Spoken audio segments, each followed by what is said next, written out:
What happens when the man who signs the checks watches his guests get humiliated for being hungry? Adrian Jones leaned back in his office chair, staring at the catering report from the Franklin wedding. It was the third complaint this month.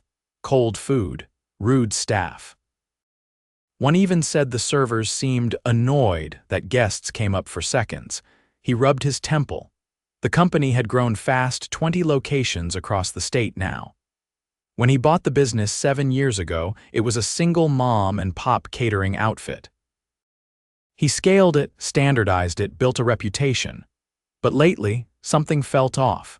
He wasn't getting straight answers from the district manager, and the emails from clients didn't match the polished reports his managers sent, so he decided to go see it for himself. The next event was a mid-sized corporate banquet in the city, hosted by a software firm. Adrian signed up to work it. The catering team from his Westfield location was assigned. He had never met most of the staff. Their turnover had been high, and he'd only visited that store once, nearly 5 years ago. No one there would recognize him. He shaved his beard, dyed his hair darker, and wore thick-rimmed glasses. His name tag said Rick. He wore the standard black dress shirt and apron, same as the rest of the servers. The day of the event, he showed up early at the Westfield store. A small van was being loaded with chafing dishes, serving trays and linen. "Hey, new guy," a woman called out. She was in her early 30s, sharp eyes, clipboard in hand. "You with us tonight?" "Yes, ma'am. Rick, I'm supposed to shadow someone." "That's me," she said. "I'm Jenna.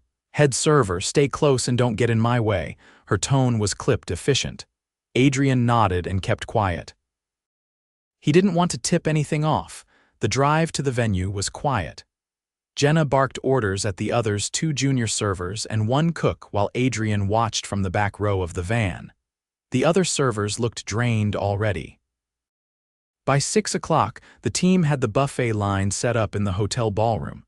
Shiny trays of roasted chicken, garlic mashed potatoes, and grilled vegetables sat beneath silver dome lids. The guests hadn't arrived yet. Jenna made everyone line up by the wall. "Listen up," she said. "We're not here to chat. We're not here to smile and be everyone's buddy. Serve fast, stay out of the way, and if someone tries to take more than they should, you stop them." "Got it?" Adrian blinked. That felt off, but he nodded with the others. The event began. Guests shuffled in. Music played. Speeches started. Then dinner. Adrian stood behind the buffet table serving mashed potatoes. He watched Jenna hover at the end of the line, arms crossed. Every so often, she'd stop someone from coming back through, telling them 1 plate per guest. A young man in a wrinkled dress shirt approached. He looked nervous, maybe early 20s. Adrian saw him glance back at a half-full table before stepping up. "Hey, can I get a little extra chicken?" he asked. "I didn't get lunch today, and you already had a plate," Jenna cut in, stepping forward. "I know, you think this is a soup kitchen," her voice carried, heads turned. "You're at a corporate event, act like it." The kid's face turned red. He looked down, mumbled something, and walked away. Adrian's hand froze mid-scoop. He felt something knot in his chest. The moment didn't just sting, it burned. He said nothing at first. Just watched the kid sit back down, untouched plate in front of him. After the buffet closed, Jenna gathered the staff near the van. "Load out in 10, she said. "No leftovers are to be taken." "Got it." One of the younger servers, a quiet woman named Leila, hesitated. "Even if the food's just going in the trash?" she asked. "Yes," Jenna snapped. "No freebies." "That's policy?" Adrian inhaled slowly. That wasn't policy, not even close. He helped load the van in silence, but something in him was shifting. He had come here to check on quality, but now he was seeing something deeper, something wrong.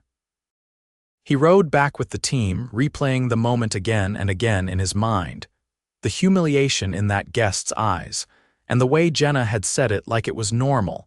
He wasn't sure what he was going to do yet, but he knew one thing: he wasn't done watching. Adrian returned to the Westfield kitchen the next morning wearing the same black uniform shirt, still tagged Rick. His back ached from hauling trays the night before, but it wasn't the weight that had kept him up. It was the look on that kid's face when Jenna shut him down in front of everyone. And the quiet compliance from everyone else. He needed to know if that was a one-time lapse or a pattern. The kitchen buzzed with early prep. Stainless steel counters lined with mixing bowls and half-unwrapped produce. A radio played softly in the background, half drowned out by the rhythmic clatter of knives on cutting boards. Adrian stepped in just as a tall man in a white chef's coat dropped a crate of onions onto a prep table. "You the new hire from last night?" the man asked without looking up. "Yeah." "Rick." "Tony," the man said, offering a quick nod. "I'm the lead on hot food. You're on prep today. You know how to peel carrots without wasting half the damn vegetable." "I can handle it," Adrian said. "Good, knife's there. Gloves are optional, cuts aren't." Tony didn't speak much after that. He moved with quiet urgency, focused and sharp, issuing instructions with minimal words. Adrian worked beside him, peeling and trimming while watching the flow of the kitchen. Most of the staff looked exhausted, no casual banter, no energy, just motion. Around mid-morning, a girl no older than 21 shuffled in, pulling her apron tight around her waist and making a beeline for the dish station. Her name tag said Alyssa. She looked like she hadn't slept. "Late again," Tony muttered. "I stayed to close at the other job," she said, barely audible over the sink spray. "Didn't get out till 2. You were scheduled at 8. "I know." He didn't press further, just handed her a stack of sheet pans and moved on. Adrian noticed she hadn't had a coffee or even a glass of water. No one stopped to check on her. She just scrubbed silently and kept her eyes down. By noon, the kitchen shifted to lunch prep for a local high school event. It was a smaller delivery, only order mac and cheese, barbecue sliders, green salad. Jenna walked in halfway through the prep, clipboard in hand. "Sliders go in the small trays, not the full pans," she called out without looking up. "Last time they got soggy," Tony replied without turning around. "We don't have enough small trays." "Then figure it out," Jenna said. "We're not sending trash out the door again." Adrian kept peeling carrots, watching her pace through the room. She checked labels, asked no one for input, and walked out without saying a word to the newer staff.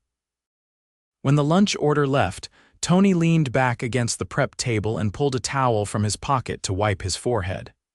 "She's been like that since she took over," he said, nodding toward the door Jenna had exited.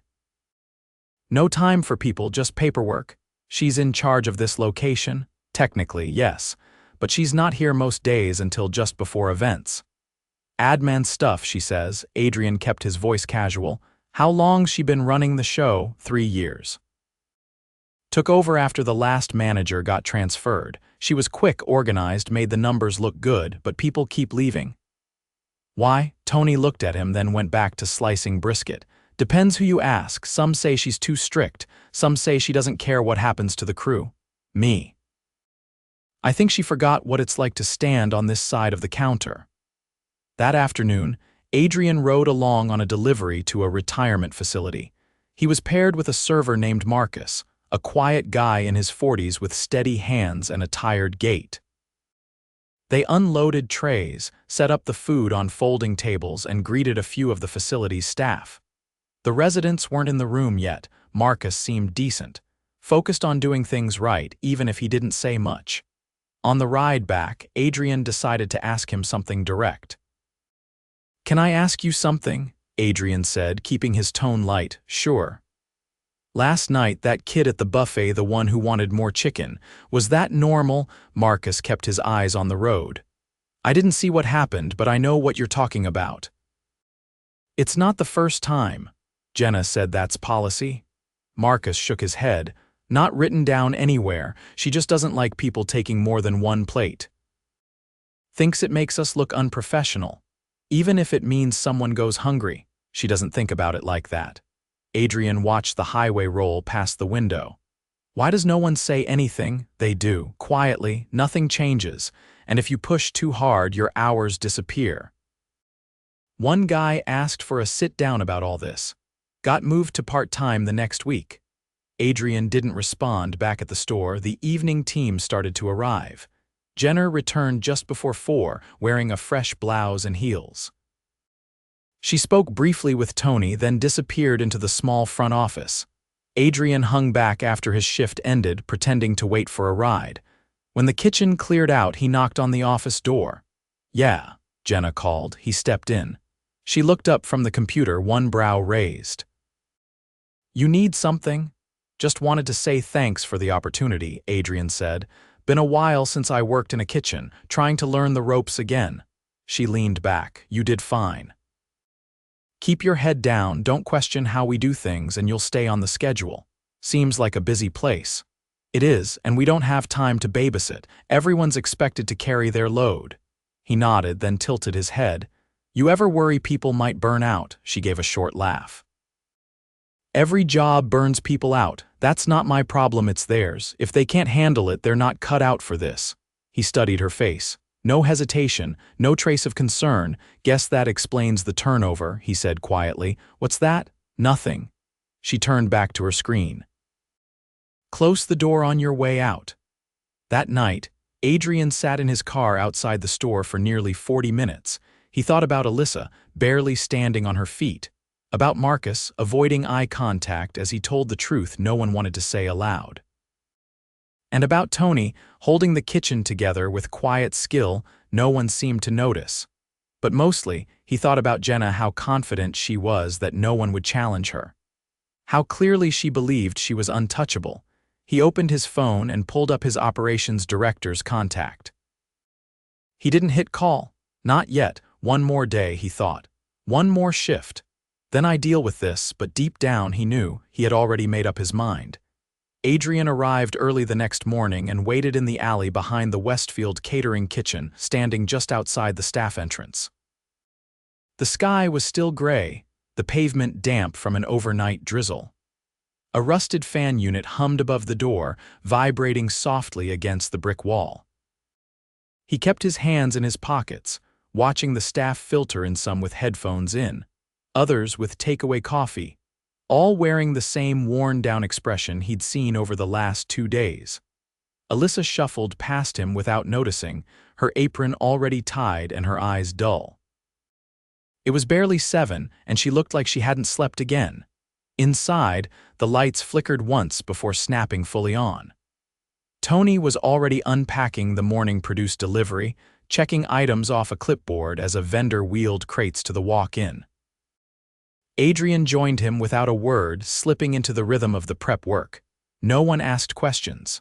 No one had time. Around 8:30, Jenna entered through the front, heels clicking on the tile. She didn't greet anyone, just walked briskly to the office to make a phone call. She closed the door behind her. Adrian didn't need to hear it. He'd heard enough, he'd seen enough. He wiped his hands, untied his apron, and walked through the kitchen toward the office. Every step felt deliberate. Jenna's voice carried faintly through the door, something about head counts for a weekend wedding, but she quieted when he knocked once and entered. "Rick," she said, phone still in hand. He closed the door behind him. "I'm not Rick," he said, voice steady. "My name is Adrian Jones. I own this company." The silence cracked like glass. She lowered her phone slowly, face pale. What? "I've been working here for 3 days," he said. "Serving tables, delivering food, peeling carrots, riding in the vans, watching." Jenna blinked, lips slightly parted. Her hand hovered near the edge of the desk. "You've been undercover? I've seen how you speak to guests, how you run this place, how you treat the staff." She opened her mouth, but he raised a hand. "I don't want excuses, I want you to listen." She sat back, expression tight. "You humiliated a guest in public because he asked for another piece of chicken," he said. "You enforce policies that don't exist. You've fostered an environment where people are afraid to speak. You've lost good staff, and the ones who have stayed are hanging on by threads." She folded her arms.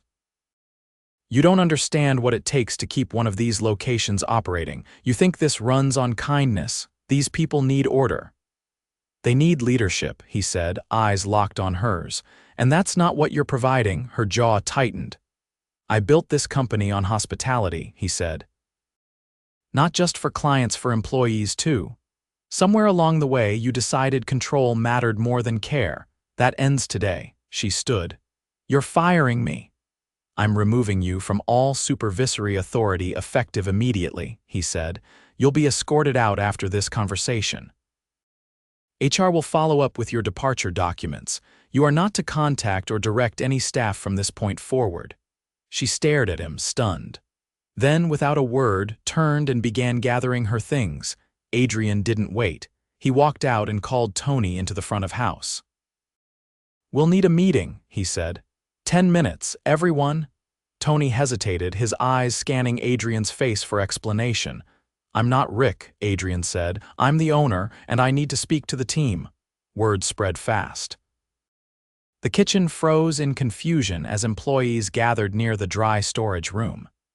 Adrian stood in front of the group, still in his black uniform shirt, sleeves rolled up. "I know this is unexpected," he began, "but I need to be honest with you." Their eyes were on him, some guarded, some curious, all tired. "I've been working here undercover for the past 3 days. I've seen what you deal with. I've seen how hard you work and how little support you've gotten. That's on me. I stepped away too far from daily operations. I trusted reports instead of trusting people." He paused. "Starting today, we're making changes. Jenna has been removed from her role. There will be a new interim supervisor, and I'll be involved daily until we stabilize." No one spoke at first. Then Alyssa, still holding a damp towel, stepped forward. "Does that mean we can talk to you directly?" she asked. "You can, and you will," Adrian said. "Every single person here will have one-on-one time with me this week. No filters. I want to hear what's working and what's broken." Marcus spoke next. "And the hours, some of us are getting cut even though we're showing up every shift." "That's being reviewed today," Adrian said. "Our scheduling system was supposed to be merit-based. If that's not happening, it's getting fixed." Tony folded his arms. "And the food, we're throwing out good leftovers while people go hungry." "That policy ends now," Adrian said. "From this point forward, any safe, uneaten food is to be documented and offered to staff or donated through our partner shelters. We'll handle the logistics. You just make sure nothing edible ends up in the trash." Alyssa exhaled, almost a laugh. "Finally," Adrian stepped forward. "I know I don't deserve your trust yet, but I'm here now. And I'm not leaving until this place becomes what it should have always been." After the meeting, he pulled Tony aside. "I want you to lead this team for the next month," he said. "You've already been doing it, and I've seen how people respond to you." Tony looked skeptical. "I'm not a manager. I don't have the training." "You don't need training to lead with decency," Adrian said. "We'll get you the support. For now, just keep doing what you've been doing. But this time, you'll have the authority to back it." Tony nodded slowly. "All right." Adrian spent the rest of the day reviewing logs, cross-checking schedules, and sitting down with every staff member in 15-minute intervals. He listened without interrupting, took notes by hand, and asked only one question at the end of each conversation. What would make this job worth staying for? The answers varied. Some wanted better pay, others just wanted managers who acknowledged them. One asked for a functioning break fridge. Another asked for a ride-share partnership so night staff didn't have to walk home. He wrote down every word. By late afternoon, the kitchen felt different. Not louder or looser, but steadier. Staff moved with a touch more purpose. Conversations stretched a little longer. Someone turned the radio up. Adrian stepped outside briefly to call his HR director. "Schedule the compliance audit for Westfield," he said. 2 weeks, full staff interviews and culture assessment. You got it. How bad is it? It was worse than I thought, he said. But we're moving. He walked back into the kitchen to find Alyssa sitting on a milk crate near the dish pit, unwrapping a protein bar. You get a break, he asked. For once, she said. Take 10 more minutes. You earned it. She gave a small nod, then looked up. You're really the owner? I am. She studied him for a moment. You should come around more often. Adrian smiled faintly. I will. And this time he meant it. 3 weeks later, the Westfield location no longer operated on fear or silence. It wasn't perfect, Adrian knew that. But the difference was clear the moment he stepped into the back entrance on a quiet Wednesday morning.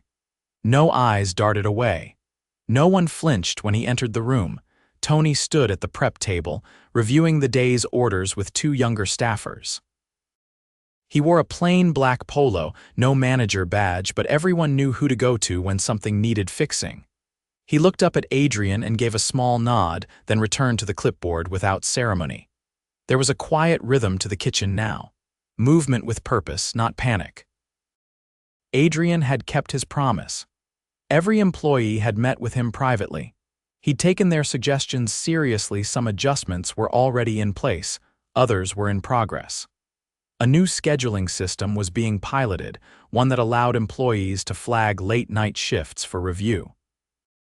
A partnership with a local rideshare company was launched last week to support closing staff with subsidized rides home. Leftover food was now logged and safely donated through a local pantry. Staff had signed up voluntarily to coordinate the drop-offs. The old office where Jenna had set up camp remained empty. Adrian had it cleared out and converted into a shared break space. Nothing fancy, just a couch, a fridge, and a small microwave, but it gave the team somewhere to sit down off the clock, even if only for 10 minutes. He walked through the kitchen, stopping briefly at the dish station. Alyssa was there, headphones resting around her neck instead of in her ears.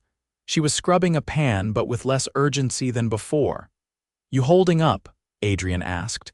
She rinsed her hands and wiped them dry before answering. "It's better," she said. "I still pick up shifts at my other job, but Tony's been flexible. I actually get a full day off now. That's new," he nodded. "If anything's still off, I want to know." She gave a small shrug. "Honestly, things feel fair now." That's all most of us wanted. Adrian stepped back, letting her return to work. He moved into the front prep area where Marcus was labeling trays for a luncheon pickup. The man looked sharper than before. New shoes, cleaner uniform, even his hair looked recently cut. "You're early," Marcus said without looking up. "I'm learning that's the only way to see how things really run." Marcus peeled off a label, smoothed it over the top of a container. "Some of us were sure you'd vanish after that first week, like most execs." "I've done that before," Adrian said. "Won't happen again," Marcus nodded. "Good." The kitchen door buzzed delivery. Adrian stepped aside as Leela rolled in a cart of produce. She greeted Tony with a quiet smile and wheeled it toward the walk-in. Adrian followed her in. Inside the cooler, she began sorting lettuce heads and bell peppers into bins. Adrian watched for a second, then asked, "You still thinking about transferring to the downtown location?" "I was," she said, straightening a crate. "But I'm not anymore. I like how things are going here." Tony listens. "People aren't snapping at each other. I don't dread coming in." He didn't respond right away, just helped shift a heavy box without asking. "I'm glad you stayed," he said finally. She looked up.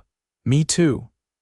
An hour later, Adrian stood in front of the team for a short all-hands meeting. No clipboard, no script. Just 23 employees gathered in the kitchen, sleeves rolled, spatulas resting on counters or tucked into apron pockets. "Couple quick things," he began. "Starting next week, we're launching a safety and respect workshop. Not just the required HR stuff, real scenarios. Real discussion. You'll be paid for the time. Attendance is mandatory." Tony crossed his arms, listening without interrupting. "Second," Adrian continued, "I've asked operations to begin reviewing internal promotion pathways. I want to know who's ready for leadership roles, and I want that pipeline to start here. You shouldn't have to leave this kitchen to grow." That got a few murmurs, mostly positive. And third, starting next month, staff meals will be provided for every shift over 6 hours.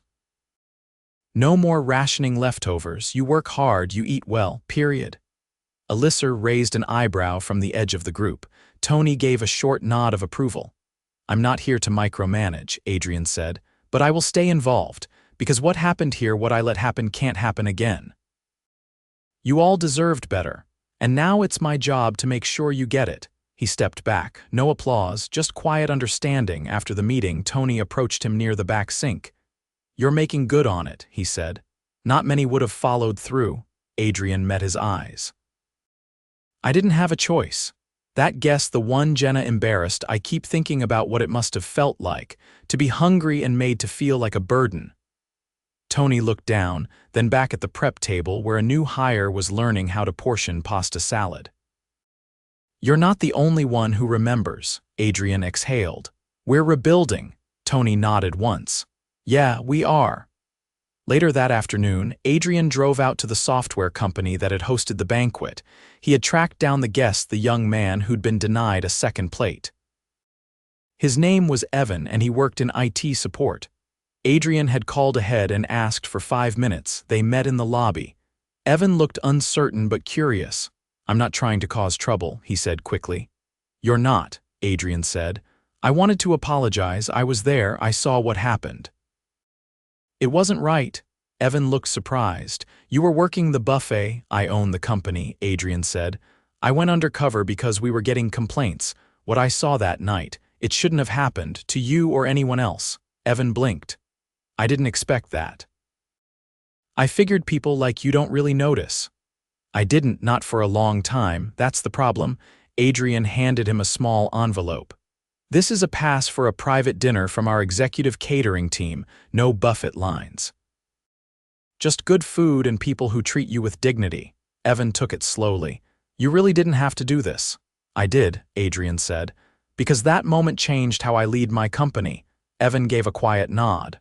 Well, thanks for saying it, Adrian offered a hand. Evan shook it, firm but cautious. Then he turned and walked back toward the elevators. Adrian stood in the lobby a moment longer, then stepped outside. The air was cool, the wind cutting cleanly across the plaza. He pulled out his phone and opened a new message to his operations director. Let's schedule surprise walk-ins every quarter. No advance notice. I'll take the first one. He hit send, then slid the phone back into his pocket. The real work had just begun. But this time he would be there shoulder to shoulder, eyes open, because leadership wasn't about titles or offices. It was about showing up and staying.